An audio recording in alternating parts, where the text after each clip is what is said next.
Hello दोस्तों, मैं पुलकित कुमार खरे हमारे YouTube चैनल MGC एकेडमी में आप सभी का स्वागत करता हूं। दोस्तों, पिछले वीडियो में हम लोगों ने स्वर संधियों और व्यंजन संधियों को कंप्लीट किया है। आज के वीडियो में हम लोग विसर्ग संधि को कंप्लीट करेंगे। तो चलिए शुरुआत करते हैं। सबसे पहले बात करते हैं कि विसर्ग संधि होती क्या है। तो दोस्तों, पहले ही हमने बताया था आपको कि विसर्ग संधि में दो कंडीशन होती हैं। उन दो कंडीशन को आप लोगों को याद रखना है। कौन कौन सी? पहली स्थिति इसमें यह हो सकती है कि विसर्ग के बाद में स्वर आ जाए। यदि विसर्ग के बाद में स्वर आता है तो वो भी विसर्ग संधि के अंतर्गत ही आएगा। ठीक है ना। दूसरी स्थिति इसमें यह हो सकती है कि विसर्ग के बाद में व्यंजन आ जाए, तो वो भी हमारी विसर्ग संधि होगी। यानी यदि हम इसकी परिभाषा की बात करें तो हम इसकी परिभाषा इस प्रकार से दे सकते हैं कि विसर्ग का मेल स्वर या व्यंजन से होने पर जो परिवर्तन होता है उसे विसर्ग संधि कहते हैं। विसर्ग संधि के प्रकार नहीं होते हैं, जिस प्रकार से व्यंजन संधि के प्रकार नहीं होते हैं उसी प्रकार से विसर्ग संधि को भी प्रकारों में नहीं बांटा गया है, लेकिन इसके कुछ नियम होते हैं। हम उन नियमों को पढ़ेंगे और समझेंगे। तो इसमें जो हमारा पहला नियम हो जाएगा उसको आप लोग समझिए। सबसे पहले आप लोग पहले नियम में भाषा समझिए और उसके बाद में हम इसको सूत्र रूप में लिखेंगे और उसके हम लोग उदाहरण भी देखेंगे। ठीक है ना। तो थोड़ा आप लोग सुनिए। पहला नियम हो जाएगा कि विसर्ग के पहले आ हो। आ यानी कि ये वाला स्वर होना चाहिए हमारा आ स्वर। ठीक है ना। तथा बाद में आ स्वर यानी कि बाद में विसर्ग के बाद में क्या हो सकता है? आ स्वर हो सकता है। और क्या क्या हो सकता है वो देखिए। आ स्वर किसी वर्ग का तीसरा, चौथा, पांचवा वर्ण, यानी कि किसी भी वर्ग का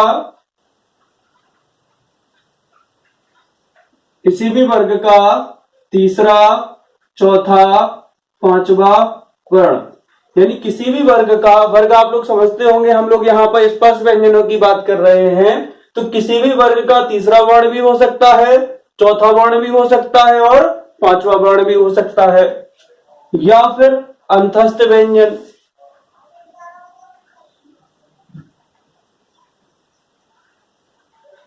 अंतस्थ व्यंजन हो। अंतस्थ व्यंजनों की संख्या 4 होती है, या, रा, ला, वा। तो इन चारों अंतस्थ व्यंजन में से भी कोई एक वर्ण हो सकता है। या फिर हा। ऊष्म व्यंजन में केवल हा की बात हो रही है, बाकी जो सा, सा, सा है उनको यहाँ पे शामिल नहीं किया गया है। तो ऊष्म व्यंजन में केवल हम यहाँ पे हा ले रहे हैं।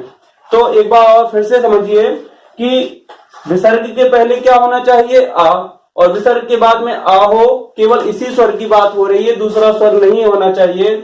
या फिर किसी वर्ग का तीसरा, चौथा, पांचवा वर्ण हो, या अंतस्थ व्यंजन हो, या हा हो। तो क्या होगा?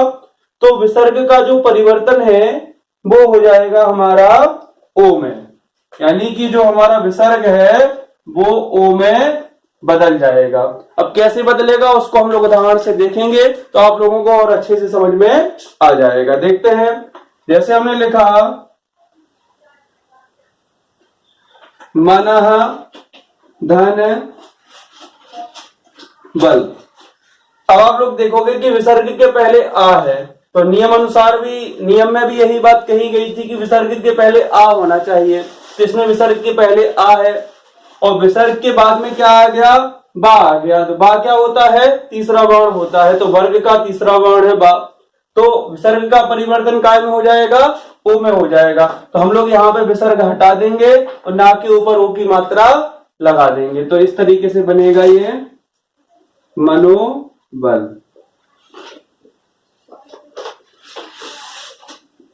इसी तरीके से तपोबल भी बनता है। तपः धन बल बराबर तपोबल, वो बिल्कुल इसी तरीके से बन जाता है। कुछ और हम लोग उदाहरण देखेंगे। जैसे हम लोगों ने लिखा यशः धन गान। यशः धन गान लिखा, यहां पर गा आ गया। गा क्या होता है? तीसरा वर्ण होता है। का वर्ग का तीसरा वर्ण होता है गा। तो यहां पर भी हम लोग विसर्ग को हटाएंगे और ओ की मात्रा लगा देंगे। तो यहां पर बन जाएगा यशोगान। और देखते हैं कुछ उदाहरण। जैसे हम लोगों ने लिखा मनः धन रथ, तो यहां पर रा आ गया। रा का मतलब क्या होता है? रा अंतस्थ व्यंजन होता है। तो इसको भी बनाएंगे हम लोग, विसर्ग को हटा देंगे और ओ की मात्रा लगा देंगे, तो बन जाएगा हमारा मनोरथ। और उदाहरण देखते हैं इसके। जैसे हमने लिखा शरह धन जा, तो जा तीसरा वर्ण होता है चा वर्ग का, चा छा जा, तो यहां पर भी हम लोग विसर्ग को हटाएंगे और ओ की मात्रा लगा देंगे, तो बन जाएगा सरोज।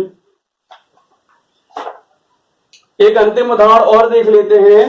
जैसे हमने लिखा सरह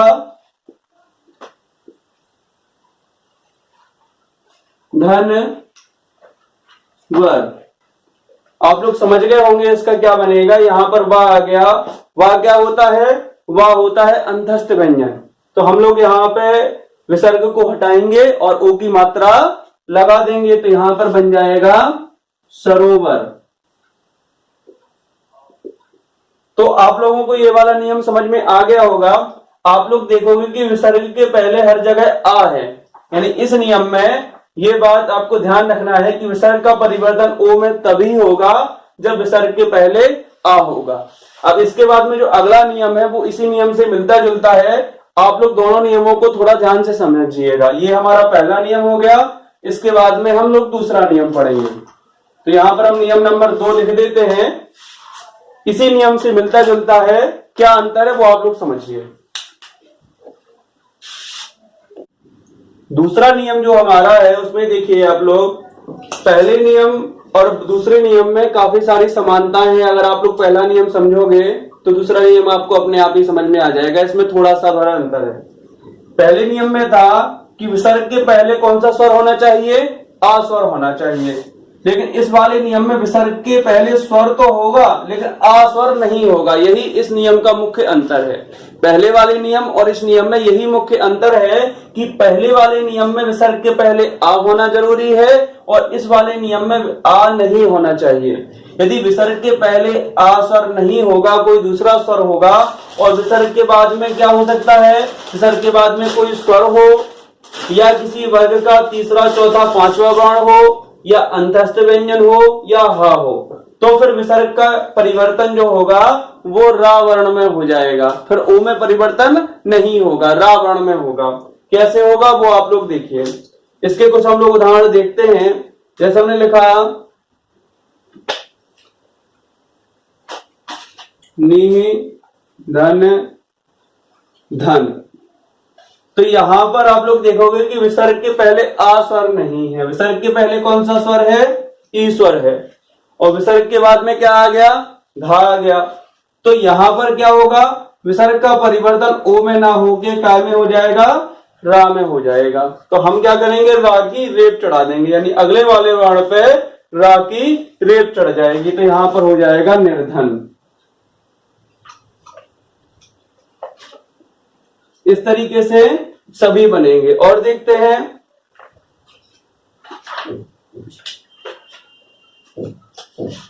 जैसे हमने लिखा निहि धन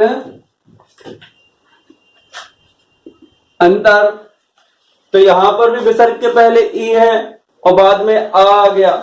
यहां पर स्वर आने की वजह से जो रा होगा उस रा के साथ में आ जुड़ जाएगा और फिर हम रा की रेप नहीं चढ़ाएंगे। क्यों? क्योंकि ये वाला स्वर रा को मिल जाने की वजह से रा पूरा हो जाएगा, फिर रा की रेप नहीं आएगी, पूरा रा आएगा। तो यहां पर हो जाएगा निरंतर। निहिधन अंतर बराबर निरंतर हो जाएगा। और उदाहरण देखते हैं। दुहधन योधन, दुहधन योधन लिखा हुआ है, तो यहां पर भी ऊ स्वर है, आ स्वर नहीं है, तो यहां पर भी विसर्ग का परिवर्तन रा में हो जाएगा, तो ये बन जाएगा दुर्योधन।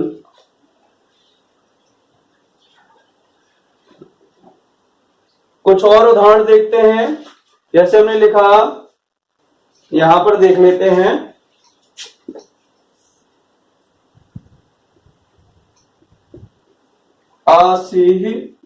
धन्यवाद। तो यहां पे ई यानी कि बड़ी ई स्वर आ गया, तो इसका क्या बनेगा, इसका बन जाएगा आशीर्वाद बन जाएगा।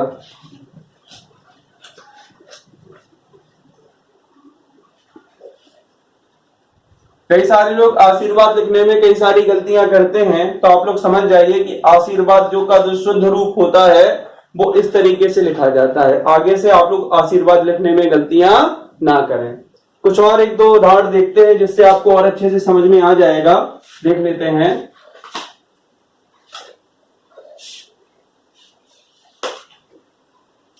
जैसे हमने लिखा निधन याद, हमने लिखा निधन याद, इसमें भी रा में परिवर्तन हो जाएगा तो क्या बनेगा, निर्यात बन जाएगा।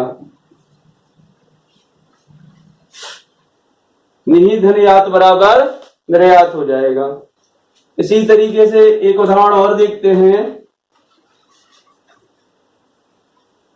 आयु धन वेद, आयु धन वेद, तो यहां पर भी विसर्ग का परिवर्तन रा में हो जाएगा, तो यहां पर बन जाएगा आयुर्वेद।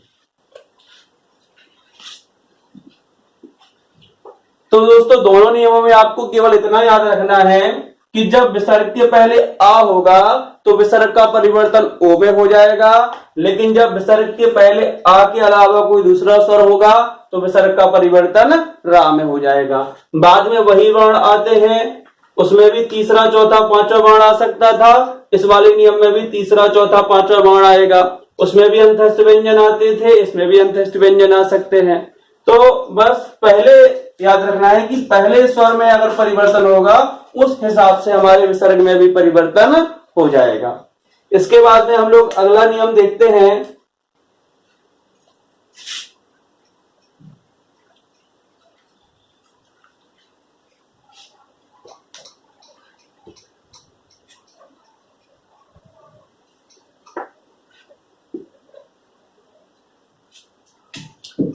इसमें कुछ अपवाद हैं, उन अपवादों को आप लोगों को थोड़ा सा ध्यान रखना है।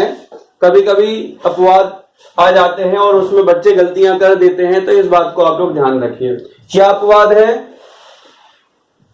पुनः एवं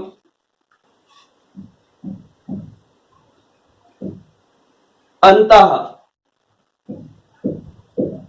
पुनः एवं अंतः में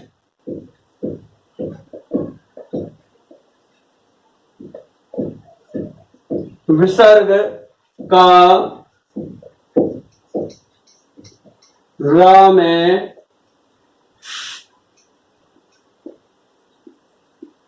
परिवर्तन होता है। क्या लिखा है, पुनः एवं अंतः में विसर्ग का रा में परिवर्तन होता है। अगर आपको अभी समझ में नहीं आया तो उदाहरण से आपको पूरा समझ में आ जाएगा। इसका उदाहरण देखते हैं। जैसे हमने लिखा पुनः धन मुद्रण। अब हम इसको देखें तो हमारा पहले वाला नियम था कि विसर्ग के पहले यदि आ हो और बाद में किसी भी वर्ग का तीसरा चौथा पांचवा वर्ण हो तो विसर्ग का परिवर्तन ओ में हो जाता है, ये हम लोगों ने पढ़ा था। लेकिन यदि हम इसको ओ लगा के बनाएंगे तो क्या बनेगा, पुनर्मुद्रण बनेगा, और पुनर्मुद्रण गलत होता है। पुनर्मुद्रण आप लोगों ने कहीं नहीं देखा होगा। इसका सही क्या बनेगा, इसका सही बनेगा पुनर्मुद्रण। अब ऐसा क्यों हुआ, क्योंकि ये अपवाद है, क्योंकि इसमें स्पष्ट रूप से कहा गया है कि पुनः एवं अतः में विसर्ग का रा में परिवर्तन होता है, यानी कि यहां पर ओ में परिवर्तन नहीं होगा, यहां पर रा में ही परिवर्तन होगा। तो आप लोगों को ध्यान रखना है कि जहां पर भी पुनः या अंतः शब्द आ जाए तो फिर आपको विसर्ग का परिवर्तन ओ में नहीं करना है, वहां पर विसर्ग का परिवर्तन रा में ही होगा। तो इसका क्या बनेगा, इसका बनेगा पुनर्मुद्रण।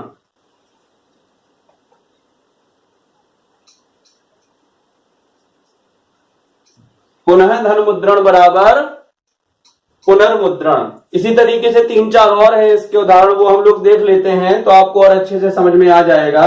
जैसे हमने लिखा पुनः धन जन्म, तो इसमें भी पुनः आ गया, तो यहां पर भी विसर्ग का परिवर्तन रा में ही होगा, तो यहां पर बनेगा पुनर्जन्म।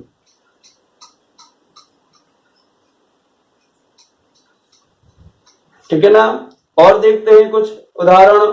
जैसे हमने लिखा पुनः धन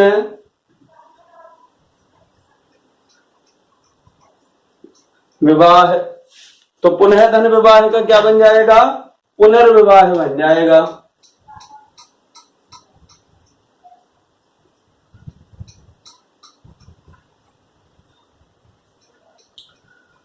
अंतः वाले भी एक दो उदाहरण देख लेते हैं हम लोग। जैसे हमने लिखा अंतः धन धान, तो अंतः धन धान को जब हम बनाएंगे तो इसमें भी विसर्ग का परिवर्तन ओ में नहीं होगा, यहां पर विसर्ग का परिवर्तन रा में हो जाएगा, तो इसका बन जाएगा अंतर धान हो जाएगा। एक अंतिम उदाहरण और देख लेते हैं हम लोग। जैसे हम लोगों ने लिखा अंतः धन मुख, तो अंतः धन मुख का क्या बन जाएगा? अंतर्मुख बन जाएगा। तो इस तरीके से आप लोगों को ये बनाना है।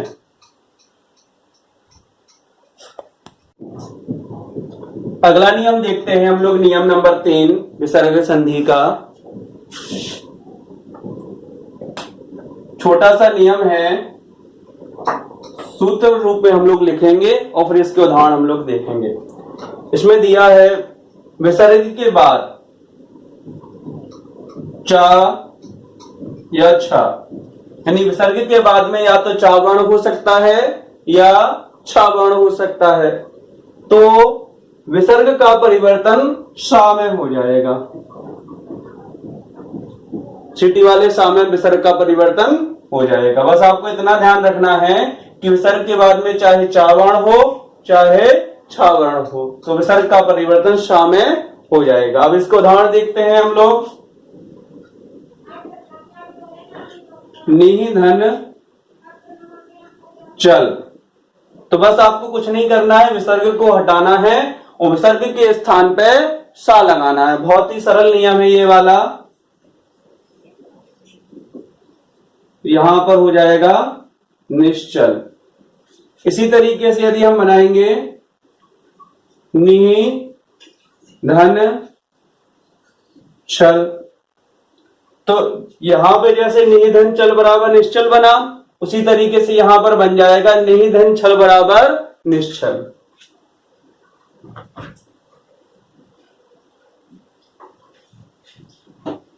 कुछ और बनाते हैं हम लोग। जैसे हमने बनाया निधन चिंत, तो निधन चिंत का बन जाएगा निश्चिंत बन जाएगा।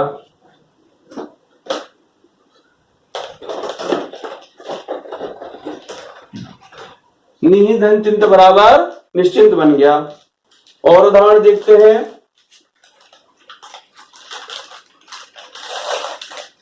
हरि ही धन चंद्र, हरि ही धन चंद्र, इसका बनाएंगे तो क्या बनेगा? हरिश्चंद्र बन जाएगा।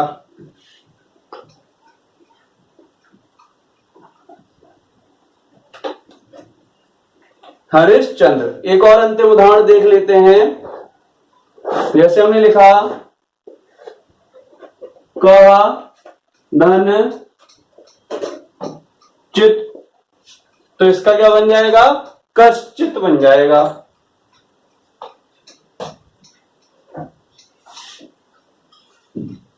तो बस आप लोगों को इस नियम में केवल इतना याद रखना है कि विसर्ग के बाद में चा या छा वर्ण होने पर विसर्ग का परिवर्तन सा में हो जाएगा। इसके बाद में अगला नियम देखते हैं, नियम नंबर 4।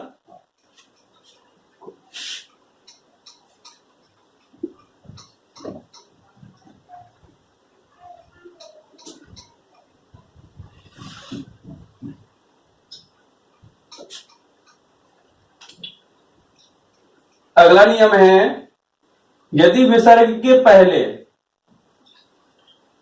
पहले ई या उ स्वर हो, यानी इन दोनों में से कोई भी एक स्वर हो सकता है, या तो ई स्वर हो सकता है या उ स्वर हो सकता है। और विसर्ग के बाद में ये सभी वर्ण हो सकते हैं। कौन कौन से? का, या हो, खा, या टा, ठा, का, खा, टा, ठा, या पा, फा। इन 6 वर्णों में से यदि कोई भी वर्ण विसर्ग के बाद में आता है, का, खा, टा, ठा, पा, फा, तो विसर्ग का परिवर्तन शा में हो जाएगा, पा वाले शा में। पिछले वाले नियम में सीटी वाले शा में परिवर्तन हो रहा था, इसमें दूसरे प्रकार के शा में परिवर्तन हो रहा है। दोनों नियम महत्वपूर्ण है, दोनों के उदाहरण परीक्षाओं में पूछे जाते हैं। इसके कुछ हम लोग उदाहरण देखते हैं। देखिए, दु, धन, टा, तो विसर्ग के बाद में है उ। ये भी ध्यान रखना है, इसमें ज्यादातर विसर्ग के पहले ई या उ स्वर ही आपको मिलेगा, ठीक है ना। तो विसर्ग के पहले उ आ गया और बाद में आ गया टा, तो बस आपको ये वाला सा लगा देना है बीच में,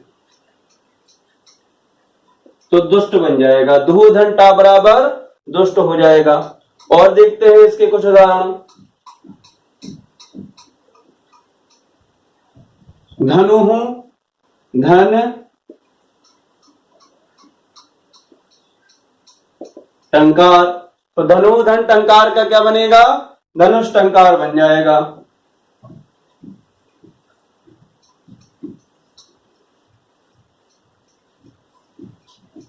इसी तरीके से आपको सारे बनाना है।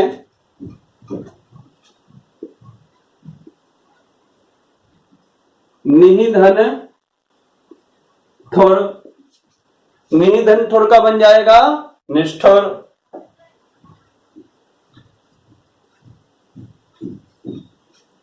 निहि, धन, ठुर, निष्ठुर बन गया। कुछ और उदाहरण देख लेते हैं।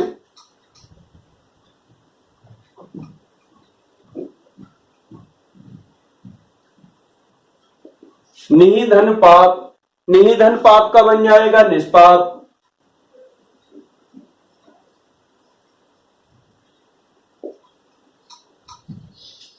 यहां पर कुछ उदाहरण देख लेते हैं।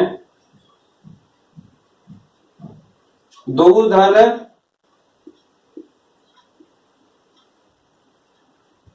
परिणाम, तो दु, धन, परिणाम का क्या बन जाएगा? दुष्परिणाम बन जाएगा।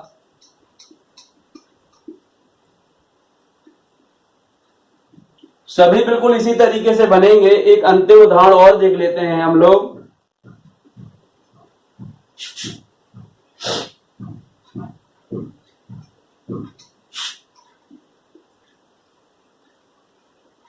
पू, धन, कर, पू, धन, कर है, तो यहां पर का आ गया और नियम के अनुसार का भी हमारा वर्ण आ सकता है, और यदि का आ गया तो फिर सा में परिवर्तन हो जाएगा, तो यहां पर बन जाएगा पुष्कर। तो बस छोटा सा नियम है, आप लोगों को याद रखना है कि विसर्ग के पहले इन दोनों स्वरों में से कोई भी एक स्वर हो और बाद में इन 6 वर्णों में से कोई भी वर्ण आ जाए तो विसर्ग का परिवर्तन शा में हो जाएगा। ये आपको याद रखना है। अगला नियम देखते हैं। नियम नंबर 5,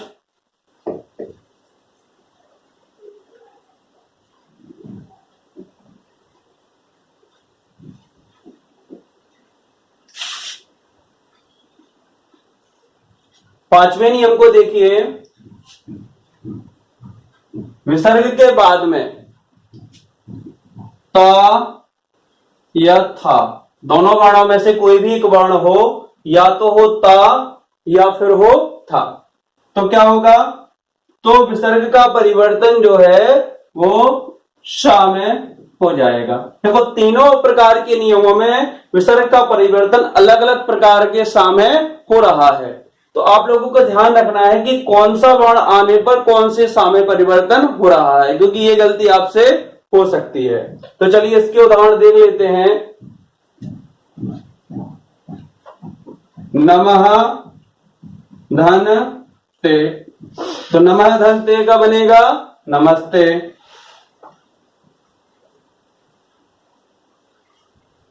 और देखते हैं कुछ उदाहरण। दुह धन तर, तो दुह धन तर का बन जाएगा दुस्तर।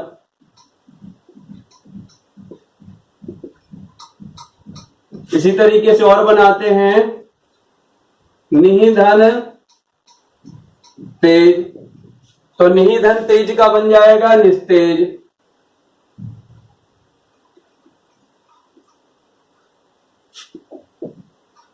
मनः धन ताप, तो बन जाएगा मनस्ताप। तो बस आप लोगों को इस नियम में केवल इतना याद रखना है कि विसर्ग के बाद में ता या था आने पर विसर्ग का इस वाले सा में परिवर्तन हो जाता है। एक था वाला उदाहरण भी हम आपको बता देते हैं। जैसे हमने लिखा मरुहु धन थल, तो इसका बन जाएगा मरुस्थल। ठीक है ना दोस्तों।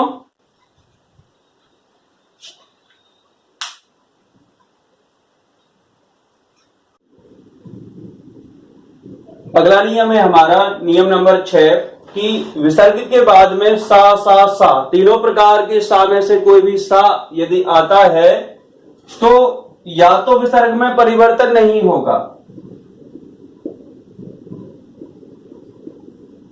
परिवर्तन नहीं होगा, या तो ये कंडीशन होगी। और यदि परिवर्तन होता है तो वही वर्ण आएगा, यानी कि जो सा होगा वही सा आ जाएगा, या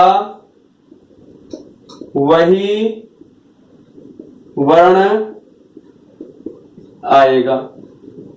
वही वर्ण आएगा का मतलब यह है कि अगर ये वाला सा होगा तो यही वाला सा आ जाएगा, ये वाला सा होगा तो यही सा आएगा, और ये वाला सा होगा तो यही सा आएगा। तो बस आप लोगों को ध्यान रखना है कि या तो परिवर्तन नहीं होगा, और यदि होता है तो जो सा होगा उसी सा में ही विसर्ग का परिवर्तन हो जाएगा। इसके कुछ हम लोग उदाहरण देखते हैं तो आपको और अच्छे से ये समझ में आ जाएगा। यहां बगल में देख लेते हैं।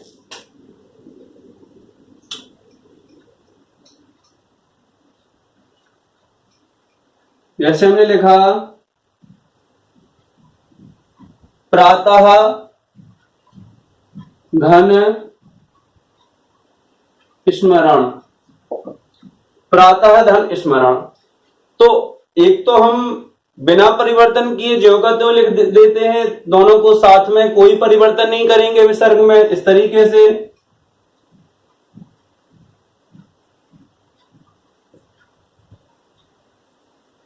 और यदि परिवर्तन मिलता है तो हमें यही सा यहां पर परिवर्तन करना, मतलब इस वाले विसर्ग का परिवर्तन इसी सा में हो जाएगा। तो हम दूसरे तरीके से ऐसे भी लिख सकते हैं।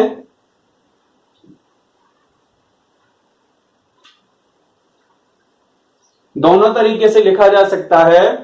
प्रातः स्मरण इस तरीके से भी लिख सकते हैं, ज्यादातर आपको इसी तरीके से मिलेगा, लेकिन इसको इस तरीके से भी बनाया जा सकता है। तो याद रखिए आप लोग इस चीज को।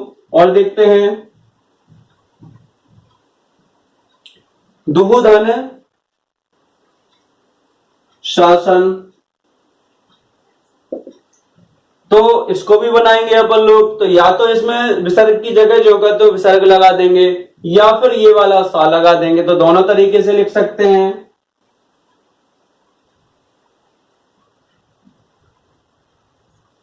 या तो इस तरीके से दुशासन लिख सकते हैं, या फिर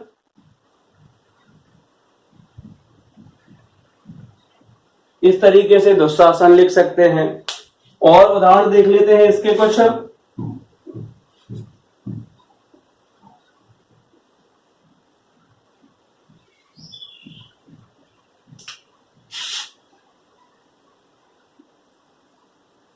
दुहधन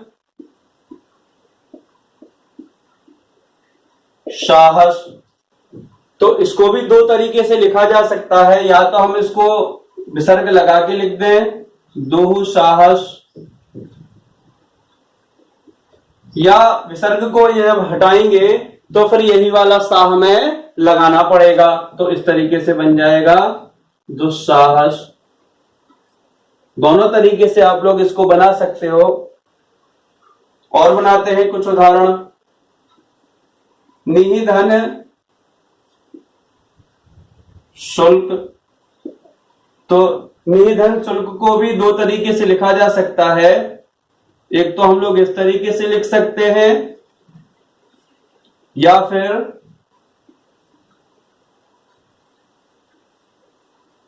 निःशुल्क को इस तरीके से भी लिखा जा सकता है। एक उदाहरण और देख लेते हैं।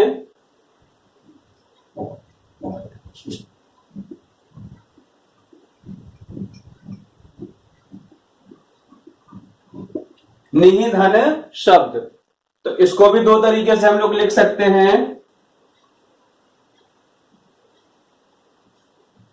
एक तो इस तरीके से, और दूसरा हो जाएगा इस तरीके से। तो दोनों तरीके से आप इसको लिख सकते हैं। तो बस आप लोगों को इस वाले नियम में इतना याद रखना है कि यदि विसर्ग के बाद तीनों सा में से कोई भी सा यदि आता है तो या तो विसर्ग में कोई परिवर्तन नहीं होगा, संधि में भी विसर्ग आ जाएगा, और यदि परिवर्तन होता है तो जो भी सा होगा उसी सा में परिवर्तन हो जाएगा। तो ये आपको याद रखना है। अगला नियम देखते हैं हम लोग।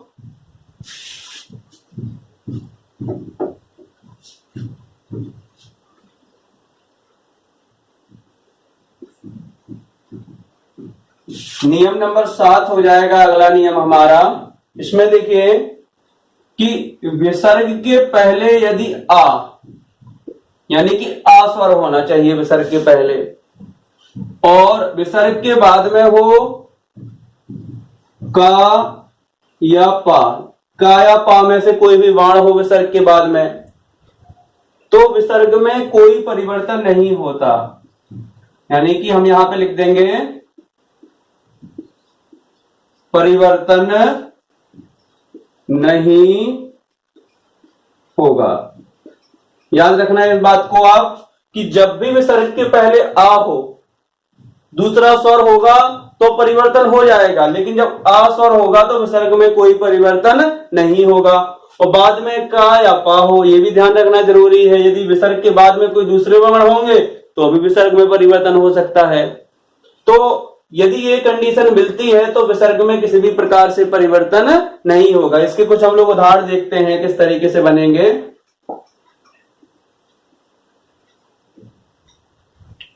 अधः धन पतन, अधः धन पतन को बनाएंगे तो विसर्ग में कोई परिवर्तन नहीं करेंगे, दोनों को जोड़ के साथ में लिख देंगे। परिवर्तन आपको कुछ भी नहीं करना है।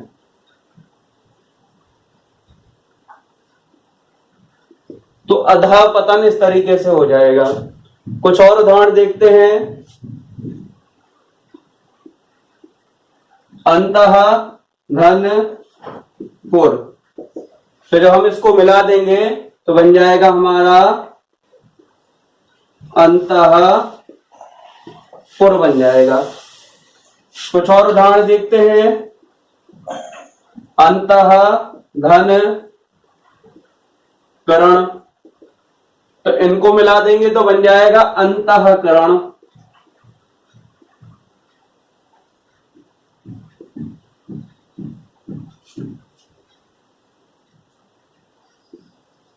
मनः धन कामना, मनः धन कामना का बन जाएगा मनः कामना।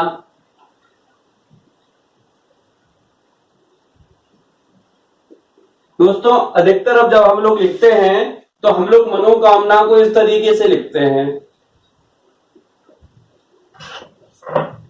आम बोलचाल में हम लोग मनोकामना शब्द का ही प्रयोग करते हैं, और जब भी कोई चीज लिखते हैं, कविता कहानी कुछ भी, तो हम लोग मनोकामना इसी तरीके से लिखते हैं।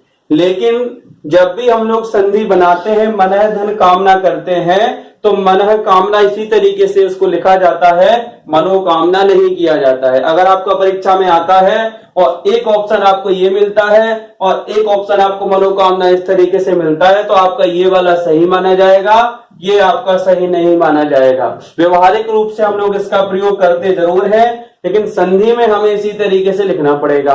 और जब भी आपका परीक्षा में आएगा तो आप लोग मनः कामना को इसी तरीके से ही लिखेंगे, ये आपको गलतियां नहीं करनी है।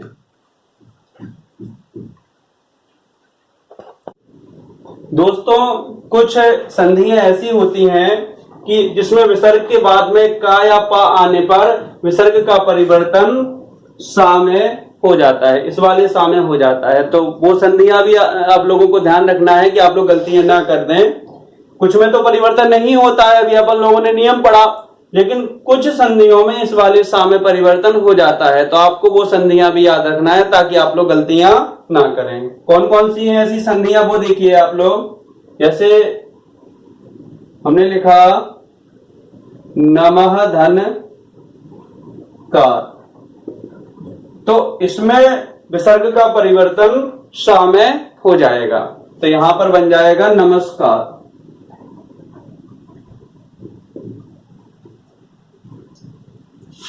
कुछ और उदाहरण है इसके।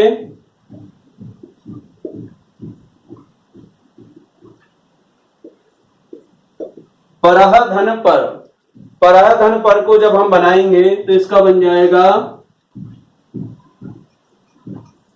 परस्पर।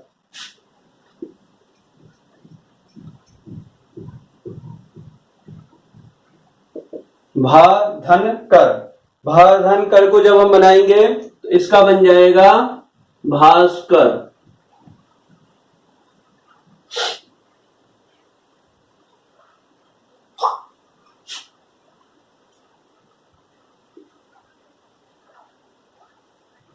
पुरः धन कृत, तो इसका बन जाएगा पुरस्कृत।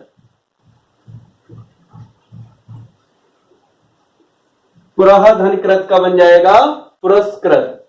एक और उदाहरण देख लेते हैं।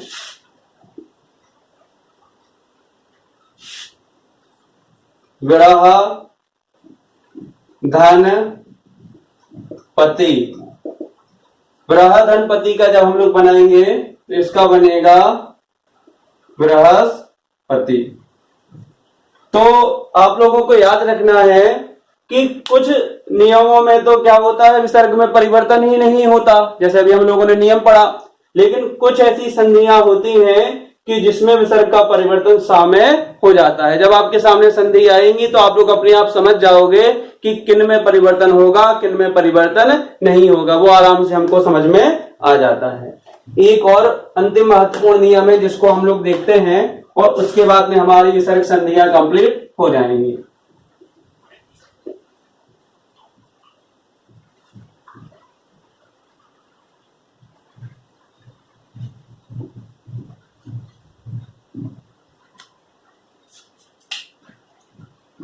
तो ये हमारा विसर्ग नंबर संधि का नियम हो जाएगा, विसर्ग संधि का नियम नंबर 8। तो ये 8वां नियम और देख लीजिए आप लोग कि विसर्ग के बाद में यदि रा हो तो विसर्ग का लोप हो जाएगा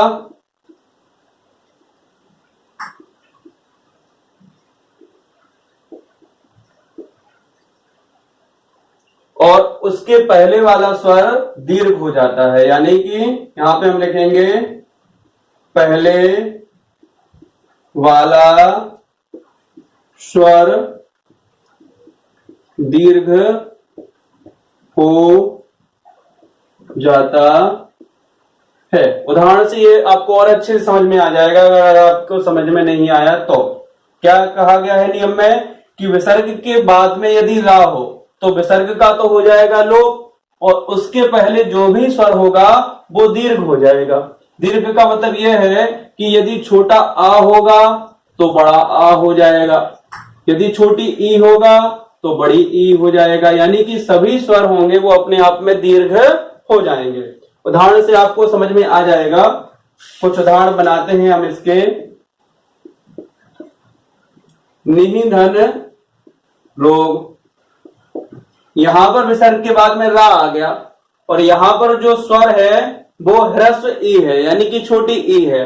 तो हम यहां पर विसर्ग का लोप कर देंगे, यानी विसर्ग हट जाएगा और यहां पर जो छोटी ई है वो बड़ी ई में परिवर्तित हो जाएगी। तो यहां पर बन जाएगा निरोग। और देखते हैं कुछ। निधन रस, तो इसमें भी विसर्ग का लोप हो जाएगा और यहां पर छोटी ई बड़ी ई में परिवर्तित हो जाएगी। और देखते हैं निधन रद, तो यहां पर भी छोटी ई बड़ी ई में परिवर्तित हो जाएगी, नीरद हो जाएगा।